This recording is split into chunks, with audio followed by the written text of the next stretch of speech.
with our regular guest every week, foreign policy expert Stephen Yates, who you can find at DCI International Advisory, DCI.org, DC International Advisory, rather. Stephen, good afternoon to you. Hi, Dana. Good to be with you. The remarks so far from the president saying that he's going to seek congressional approval, I'm inclined to think that he wouldn't do that if he thought he actually had congressional approval. Well, this president had such a bizarre approach to war, attacks, national security generally. Obviously, he didn't need any of this when he had the operation with Libya. And so all of this alleged this conflict in his heart about all of this weighing because George Bush invaded Iraq was completely missing with Libya. Right. And now it's weighing on him. And we need not worry because we're just going to launch 1 or 2 missiles or maybe 50 or maybe 100. And everyone will just say thank you and move on. There won't be any response that we have to worry about or plan about. Right.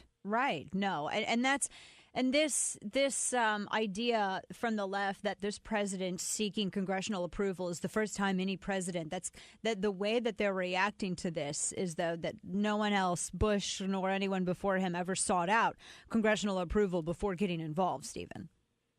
Well, I think it's consistent with the notion of the president having been elected at the meridian of time. There was nothing that existed before him. It's all new. Everything is unprecedented.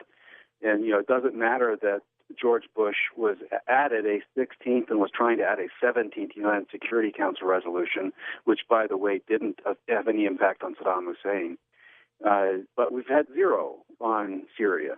And he did actually get an authorization for force related to Afghanistan and Iraq. So I think it's just delusion on the part of a lot of people who are just trying to insert the hope back in Hope and Change. And they're hoping that the president knows what he's doing. And I think no one in the world believes that but them.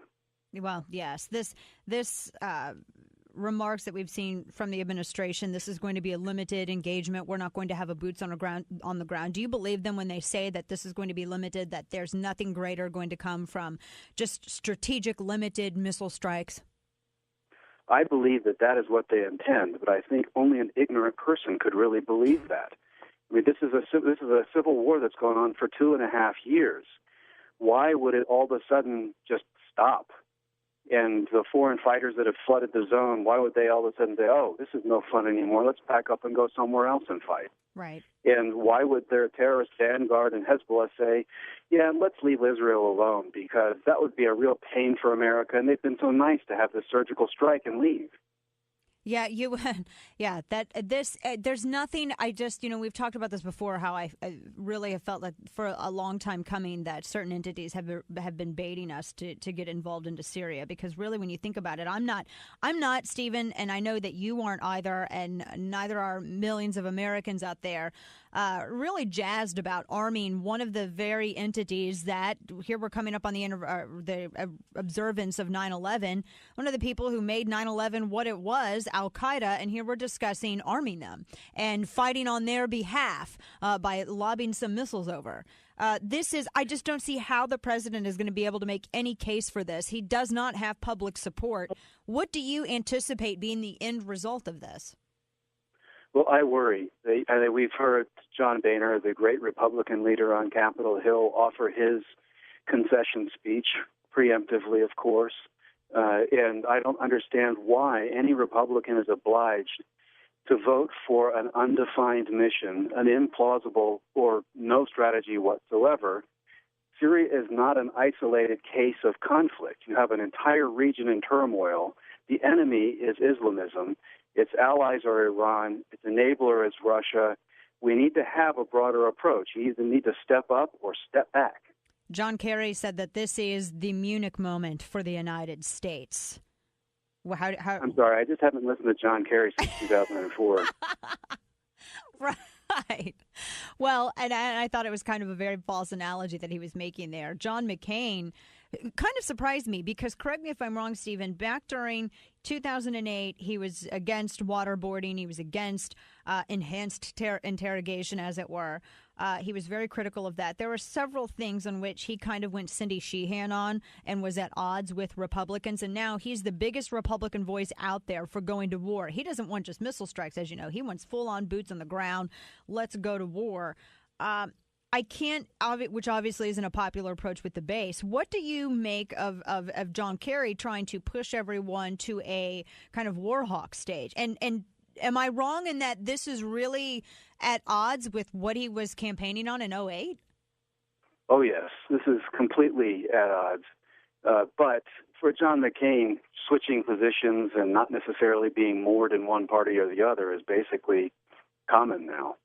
I don't understand where we ever elected him to be the national security advisor to the Republican Party.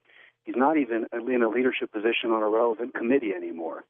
And so I don't understand why the president or anyone else is asking for John McCain's opinion when they need to be asking the House and Senate leadership and the relevant committee chairman what they think. But when it comes down to it, John McCain had a relatively weak position when it came to how he would influence the Middle East, but it was tough compared to where Obama was. And we thought Hillary might be tougher, but she presided over the entire deterioration of Syria into civil war and hasn't really been found for comment lately. Right. No, that's exactly it. The phone's been ringing off the hook since 3 this morning, and she's MIA. Debbie Wasserman Schultz was asked this morning on CNN about basically they were trying to defend that this wasn't unilateral. She said that there were just dozens of countries that were siding with the Obama administration and going to get involved. And she couldn't even elaborate as to whether or not they pledged military involvement. I don't recall. We had 40 different countries who were with Bush in Iraq, and yet that was given the unilateral narrative by the media. Who are the countries that have agreed? France agrees, but they're not doing anything. Who are the countries that have pledged any sort of military support for this? Yeah, I think there's a special form of therapy that's necessary for people that have just been poisoned by Bush derangement syndrome.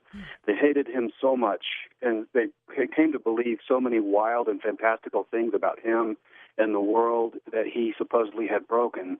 But, some of us, it was actually frustrating how hard he tried to get along with the establishment forces in the world. But, he obviously went to the UN repeatedly. He did have a lot of allies on board. And one of the allies he had a very, very close relationship with was England. And it was with Tony Blair, who was best pals with Bill Clinton, a political foe. And it was really only Bush's seriousness of purpose that made him begin to respect him over time. And people might think of Bono in a similar sense. Bono hated Bush's politics, but he saw his genuine commitment to issues that were a common concern, and it brought him around. No one can point to what Barack Obama's commitments of concern are, where his principles are, where his leadership is.